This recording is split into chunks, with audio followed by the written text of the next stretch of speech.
नमस्कार, मैं हूं आपके साथ मयंक। देखिए, आज 21 तारीख है और मैं सीधा मुद्दे पर आना चाहता हूं। पहला मौका है, पहली बार चीन के राष्ट्रपति शी जिनपिंग ने सीधे तौर पर डोनाल्ड ट्रंप को बड़ी चेतावनी दे दी है, बड़ी धमकी दे दी है। चीन की तरफ से यह कहा गया है कि फौरन हॉर्मूज में जो ब्लॉकेड कर रखा है अमेरिका ने, उसे खाली किया जाए। देखिए, जो खबरें हैं उसके मुताबिक चीन के राष्ट्रपति शी जिनपिंग की बात होती है मोहम्मद बिन सलमान से। उन्होंने फोन पर बात की मोहम्मद बिन सलमान से, सऊदी के क्राउन प्रिंस से, और उन्होंने फोन पर जो बातें कही मोहम्मद बिन सलमान से, दरअसल ये डोनाल्ड ट्रंप के लिए सीधी सीधी चेतावनी है। देखिए, शी जिनपिंग ने क्या कहा। उन्होंने ये कहा कि हॉर्मूज को फौरन खोलना जाना चाहिए। जो ब्लॉकेड कर रखा है अमेरिका ने, उसे फौरन खोला जाना चाहिए। बात नंबर एक। बात नंबर दो, हॉर्मूज में जिस तरह से पहले जहाज निकल रहे थे, उसी तरह से जहाज आने जाने शुरू होनी चाहिए। उन्होंने चिंता जाहिर की, तीसरी बात, कि जो हालात मिडिल ईस्ट में बने हुए हैं, अमेरिका और ईरान के बीच जो तनाव है, इसको लेकर उन्होंने कहा कि हम इस मामले को बेहद गंभीरता से ले रहे हैं और ये बड़ी चिंता का कारण है। उन्होंने अमेरिका से ये कहा, देखिए बात तो मोहम्मद बिन सलमान से हो रही थी, लेकिन मोहम्मद बिन सलमान के जरिए ये संदेशा असल में ट्रंप के लिए था। और उन्होंने ये कहा कि अमेरिका को यहाँ जितने जहाज खड़े हैं, चाहे हालात जो भी हों, लेकिन सीज फायर के तहत ये तय था कि किसी भी तरह की कोई आक्रामक कार्रवाई नहीं होगी। इस लिहाज से फौरन ये जहाज अमेरिका को वापस हटा लेने चाहिए। उन्होंने ये भी कहा कि ईरान पर किसी भी तरह का कोई हमला नहीं होना चाहिए। यानी देखिए, ये 5-6 बड़ी बातें शी जिनपिंग ने सीधे तौर पे कही मोहम्मद बिन सलमान से। ये पहला मौका है। देखिए, शी जिनपिंग के बयान बेहद कम आते हैं सामने, और कई बार ऐसा होता है कि स्टेटमेंट ही रिलीज होता है, लेकिन इस बार वो बात कर रहे थे मोहम्मद बिन सलमान से। अब देखिए, ये इसकी टाइमिंग देखिए। एक तरफ इस समय पूरी दुनिया की नज़रें इस बात पर हैं कि पाकिस्तान में ईरान और अमेरिका की बातचीत का क्या होगा। बातचीत होगी, नहीं होगी, अगर शुरू होगी तो क्या होगा। हमने देखा तमाम तरह की स्पेकुलेशंस हैं, उनके बारे में बात करने का कोई मतलब ही नहीं है, कोई औचित्य नहीं है। लेकिन इस बातचीत के ठीक पहले जिनपिंग का सऊदी से बात करके ये संदेशा देना, क्या चीन ने ये शर्त रख दी है कि अमेरिका पहले ब्लॉकेड हटाए, उसके बाद ईरान बात करेगा। देखिए, ये एक बड़ा, इसको जिस तरह से एनालिसिस किया जा रहा है इस दोनों की बातचीत का, मोहम्मद बिन सलमान और शी जिनपिंग की बातचीत का, कुछ लोगों का ये मानना है कि देखिए, लगातार कल से पिछले 24 घंटे से ज़्यादा हो चुका है और लगातार ये स्पेकुलेशन है कि ईरान बातचीत में शामिल होगा, नहीं होगा। इस तरह की बातें कई बार, कभी एक रुख आया, फिर दूसरा रुख आया, वहाँ से ट्रंप के अलग अलग बयान आ रहे हैं। इन हालात में कहा यह जा रहा है कि क्या पर्दे के पीछे से चीन ने ये बड़ी शर्त अमेरिका तक पहुँचा दी है कि यहाँ पे जो ये ब्लॉकेड कर रखा है आपने, इसको पहले हटाइए, उसके बाद बातचीत होगी।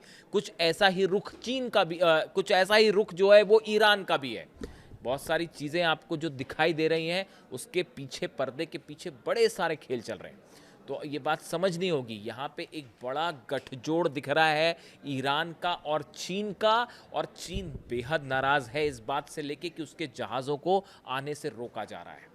चीन का ऑयल बिजनेस बुरी तरह से प्रभावित हो रहा है, इसीलिए चीन बेहद नाराज़ है। और ईरान की तो मैं अलग से बात करूँगा ही। ईरान की जनता कह रही है कि हमें जिल्लत की डील मंजूर नहीं है, हमें शान के साथ शहीद होना मंजूर है, जंग कबूल है, लेकिन ये जिल्लत वाली डील मंजूर नहीं है। इस तरह के नारे लग रहे हैं ईरान में। लाखों लोग बीती रात सड़कों पे थे और सेना को ये अपील की गई कि सेना हमारी जो फैसला लेगी हम उसके साथ हैं, सेना को एक्शन लेना चाहिए, सेना तय करे क्या करना है। इस तरह से ईरान का जो मूड है पब्लिक का, अगर आप समझें, बेहद गुस्से में। ईरान में कोई किसी तरह की बातचीत करना नहीं चाहता। और खासकर देखिए, ये इस पूरे आक्रोश की जो वजह है, एक तो आपने, इसीलिए मैं आपको कह रहा था जब मैंने वीडियो बनाए थे कि जिस समय अली खामेनी साहब का असैसिनेशन किया गया, उसी समय डोनाल्ड ट्रंप ये जंग हार गए थे, उसी समय नेतन्याहू ये जंग हार गए थे।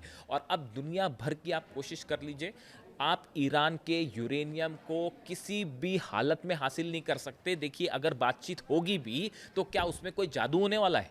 क्या हो जाएगा बातचीत के, बताइए। इस बातचीत को टेबल पे लाने के लिए घुटनों पे है अमेरिका। पिछले 48 घंटे से कोशिश हो रही है, किसको फोन नहीं घुमाया गया? रूस मॉस्को फोन घुमाया गया, बीजिंग फोन घुमाया गया, सऊदी से बात हो रही है, अरब देशों से बात, पाकिस्तान से बात की, किसी तरह से ईरान को आप टेबल पे ले आइए, ये कोशिश हो रही। अब अगर बातचीत कर भी ली ईरान ने तो क्या होगा? उससे क्या यूरेनियम छोड़ने को तैयार हो जाएगा ईरान? कतई नहीं तैयार होगा। और आपको जो ईरान की जनता कह रही है हम जंग के लिए तैयार हैं, ईरान का हर शख्स जंग के लिए तैयार है। और ये गुस्से की सबसे बड़ी वजह अली खामने साहब का असैसिनेशन है, जो किसी सूरत में जनता दुश्मनों को, कातिलों को माफ करने के लिए तैयार नहीं है। ये ईरान की जनता का मूड है। तो ऐसी सूरत में अब ये चीन का जो स्टेटमेंट है उसको इस तरह से लिया जा रहा है कि क्या जो बात ईरान कह रहा है कि पहले ब्लॉकेड हटाइए फिर बात करेंगे, क्या ऐसी ही स्थिति चीन ने भी शर्त रख दी है सामने? इसके अलावा देखिए और भी बड़ी खबर है। कल देखिए चीन की तरफ से क्या बयान आया था, डोनाल्ड ट्रंप को कहा गया था डोनाल्ड ट्रंप आग से मत खेलो, ये शब्दों का इस्तेमाल किया गया था कि अमेरिका आग से ना खेले। उसके अलावा देखिए दो खबरें और हैं। चीन ने अपना एयरक्राफ्ट कैरियर जो कि लियाओनिंग जिसका नाम है, इसको ताइवान स्ट्रेट्स में जो है उतार दिया है। ये पहला मौका है बड़े समय बाद जब इन हालात के बीच में चीन ने अपना एयरक्राफ्ट कैरियर उतार दिया है। हालांकि देखिए इसका जो रिलेवेंस वहाँ पर है कि अमेरिका, जापान और फिलीपींस की जो एक मिलिट्री ड्रिल हो रही है, इससे खासा नाराज़ है चाइना।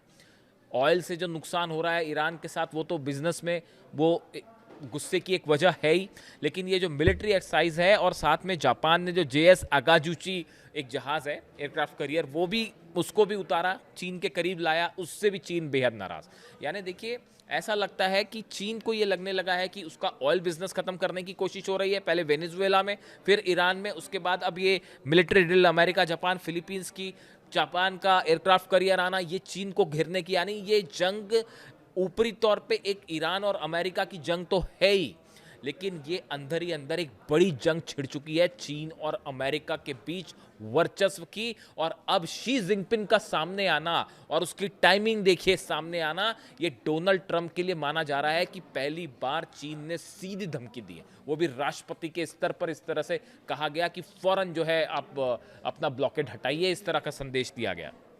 इसके अलावा देखिए दो खबरें और। एक खबर ये है कि यूनाइटेड नेशंस में जबरदस्त बहस हुई है, चीन और रूस एक तरफ रहे और अमेरिका दूसरी तरफ, और तीनों देशों के बीच जबरदस्त बहस देखने को मिली, एक तरफ अमेरिका, एक तरफ रूस, चीन। देखिए कहानी कहां से शुरू होती है कि वॉशिंगटन मतलब अमेरिका की जो रिप्रेजेंटेटिव है यूनाइटेड नेशन सिक्योरिटी काउंसिल में, उन्होंने आरोप लगाया Washington alleged Beijing is aiding Moscow through dual-use supplies, while also accusing Russia and Iran of dangerous military cooperation impacting Gulf security. America की तरफ से दो आरोप लगाए गए सिक्योरिटी काउंसिल में। पहली बार ये कहा गया कि जो यूक्रेन की जंग चल रही है, इसमें चीन ऐसा मटेरियल प्रोवाइड कर रहा है रूस को जो कि डुअल यूज होता है, उसको इंडस्ट्रियल इस्तेमाल भी होता है और उससे मिसाइल्स भी बन सकती है। यही बात ईरान के लिए भी कही जाती है। तो ये आरोप अमेरिका ने लगाए और ये भी कहा कि रूस और ईरान का जो मिलिट्री गठजोड़ है, इसकी वजह से गल्फ में हालात खराब है। ये कौन कह रहा है? अमेरिका। बस उनका ये कहना था और चीन के प्रतिनिधि ने अमेरिका को जम के धो डाला, और ऐसे ही रूस ने भी। देखिए चीन की तरफ से कहा गया कि China hit back calling US claims old rhetoric and blaming western arms for prolonging the conflict. चीन ने यह कहा कि ये आपके हथियारों की रेस की वजह से आज मिडिल ईस्ट में और यूक्रेन में जंग खत्म नहीं हो रही। ये आरोप लगाए चाइना ने अमेरिका के ऊपर कि आपकी जो ये हथियारों का खेल चल रहा है, इसकी वजह से आज मिडिल ईस्ट में भी हालात खराब है और यूक्रेन में भी हालात खराब है। ये जो आर्म रेस आपने शुरू की अपना प्रभाव जमाने की दूसरे देशों में जाके, इसकी वजह से आज हालात खराब है। और देखिए रूस ने भी कहा, रूस ने भी जितने आरोप लगाए अमेरिका के, उन सब का उसने विरोध किया। और रूस की तरफ से भी क्या बात कही जा रही है, लावरोव ने जो विदेश मंत्री हैं उनका भी बयान आया है कि फौरन अपना ब्लॉकेड हटाए अमेरिका। उनकी विदेश मंत्री अब्बास अराक्ची, ईरान के विदेश मंत्री से बातचीत हुई थी और उस बातचीत के दौरान भी उन्होंने ये बात कही साफ तौर पे कि किसी तरह का ब्लॉकेड जो है वो कतई मंजूर नहीं है अमेरिका का, और ये ब्लॉकेड हटना चाहिए। तो देखिए आप, ये स्थितियां अब ऐसी हैं कि वो पाकिस्तान में जो बातचीत होगी वो अपने आप होती रहेगी। देखिए उसको गंभीरता से लेने, कम से कम मैं तो उसको बिल्कुल भी गंभीरता से नहीं ले रहा बातचीत को। अगर कोई डील होगी तो ईरान की सेना उसका अनाउंसमेंट करेगी, हम मान लेंगे, कल से खबरें चल रही हैं, किस तरह की खबरें देखिए आप कि जेडी वेंस जाने वाले हैं, फिर खबर आती है जेडी वेंस नहीं जाएंगे, फिर उसके बाद ट्रंप कहते हैं जेडी वेंस जाएंगे, फिर ये कहते हैं कि अभी जाएंगे, फिर कहते हैं शाम को जाएंगे, फिर कहते हैं कल सुबह जाएंगे, फिर कहते हैं कल रात को जाएंगे। अरे जब आना हो आ जाइए भैया, कर लेंगे बात, देख लेते हैं बात की जीत का क्या नतीजा होगा। वो कल से यही चल रहा है, यानी बस वहाँ से बयान आते रहे व्हाइट हाउस से और पूरी दुनिया फॉलो करते रहे कि जेडी वेंस आ रहे हैं नहीं आ रहे। जब आना होगा आएंगे। ईरान को कोई न किसी चीज़ की जल्दबाजी नहीं है। देखिए पहला मौका है जब विदेश नीति के स्तर पर अमेरिका इतना ज़्यादा झुका हुआ दिखाई दे रहा है, यानी किसी भी सूरत में वो ईरान को जो है बातचीत के टेबल पर लाना चाहता है। और रूस और चीन दोनों का ये बयान कि पहले ब्लॉकेड हटाइए, ये इस बातचीत के पहले, बल्कि तीनों का, ईरान भी यही कह रहा है, रूस भी यही कह रहा है, चीन भी कह रहा है, चीन के राष्ट्रपति का सीधा डोनाल्ड ट्रंप को ये कहना कि ब्लॉकेड हटाइए। क्या यहाँ पर ये तीनों देश मिलकर इस बात के लिए तैयार हैं कि अमेरिका के ब्लॉकेड को यहाँ से हटाया जाए? बातचीत में क्या होता है, बातचीत होती नहीं होती है, जो भी अपडेट होगा मैं आप तक पहुँचाऊँगा। कमेंट करके बताइए आपको वीडियो कैसा लगा। Thank you so much.